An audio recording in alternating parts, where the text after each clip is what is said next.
Hello everyone, welcome to my channel. My channel name is Competitive Nursing and I am Tinni. So this channel is all about how to prepare yourself for nursing exams, competitive nursing exams. So we know that whatever we are studying courses, it can be GNM nursing or BSc nursing, there are almost 27 subjects, right, that we are studying through our curriculum.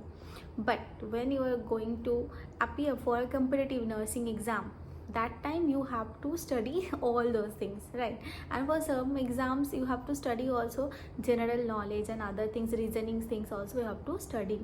So as a nursing professional, we don't get time to study because we are not sitting in home, right?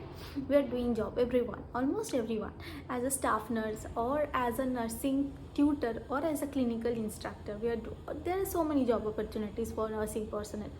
So with that, it is quite difficult to manage time for studying because our duties are little bit heavy. Like if you are working as a staff nurse, that time like night shifts and all extra shifts. If you are in government sector or in private sector also, it is difficult for us. In government sector also, they are thinking like we got government job, but sometimes they are not satisfied with the government job, so they want to study for IELTS or OET, so they want to appear for that. So all we need is that strategy कि कैसे पढ़ना है, कहाँ से शुरू करना है, ये सब.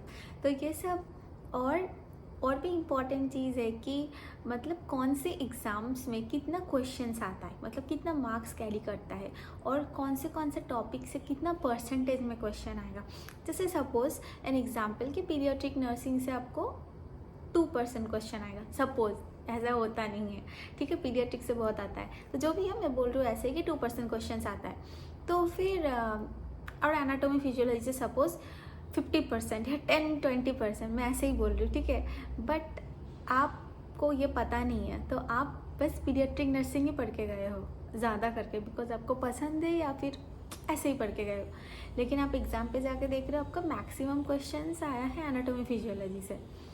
तो ये चीज़ पता होना बहुत ज़रूरी है, बस पढ़ के जाना नहीं होता है, ठीक है, बहुत कुछ जानना भी ज़रूरी होता है. तो मैं आपको एक स्टडी प्लानर बोलूँगी आज, बिकॉज आज मैंने बोला कि आज इंट्रोडक्शन वीडियो है, तो मैं एक स्टडी प्लानर बोलूँगी कि कौन सा मेन एग्ज़ाम्स होते हैं. अब जनरली कौन से एग्ज़ाम्स के लिए प्रिपेयर करते हो जनरली स्टूडेंट्स लोग, एंड कितना क्वेश्चंस आता है, ठीक है. तो शुरू करते हैं एम्स से. सो एम्स एग्ज़ाम में आपका टोटल आता है 200 क्वेश्चंस एंड उनमें से 180 क्वेश्चंस आपका आता है from your nursing syllabus and 20 questions जो होता है वो आता है करंट अफेयर्स, जीके एंड आपका एप्टीट्यूड, ये रीजनिंग, ये सब से.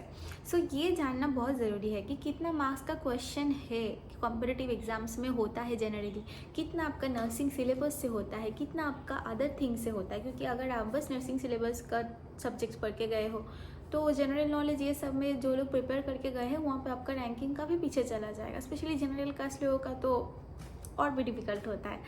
सो जो भी है ऐसे हमको प्रिपेयर करना है. तो एम्स का पता चल गया. सो नेक्स्ट है हमारा PGI-MER एग्ज़ाम. इसमें टोटल क्वेश्चंस होता है 100 and 100 questions are coming from your nursing syllabus only.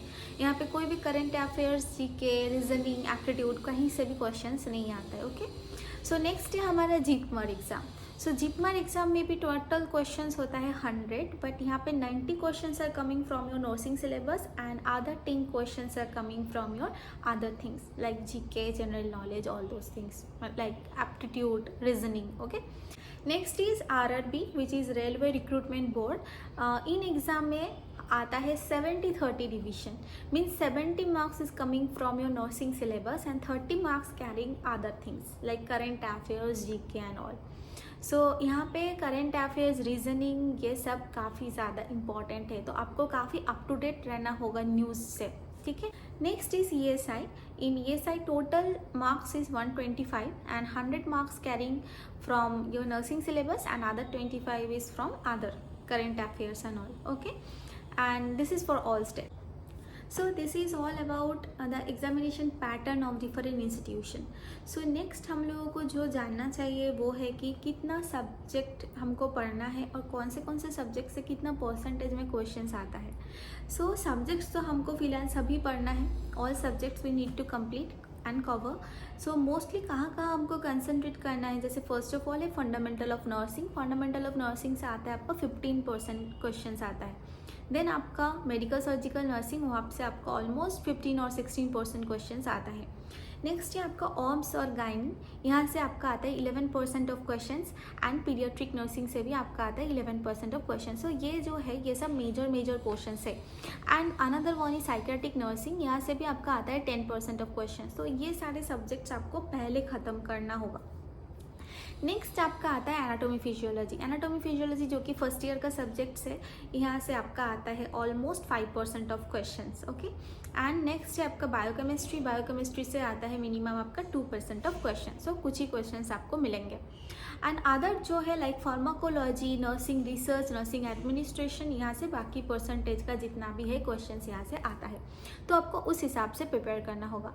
सो जो हमको पता चला परसेंटेज डिवीजन से कि आपको फोकस करना होगा paediatric nursing, medical surgical nursing, fundamental of nursing and आपका psychiatric nursing and obs and gynae. यहाँ पे आपको मेन फोकस करना होगा और साइड में बाकी सब्जेक्ट्स भी आपको पढ़ना होगा. तो हम ऐसे स्ट्रैटेजी बना के शुरू कर सकते हैं कि हम एक मेन सब्जेक्ट्स पढ़ रहे हैं और उसके साथ और एक दूसरा मीडियम सब्जेक्ट्स पढ़ रहे हैं, जैसे कि 5% वाला, जैसे एनाटॉमी एंड फिजियोलॉजी.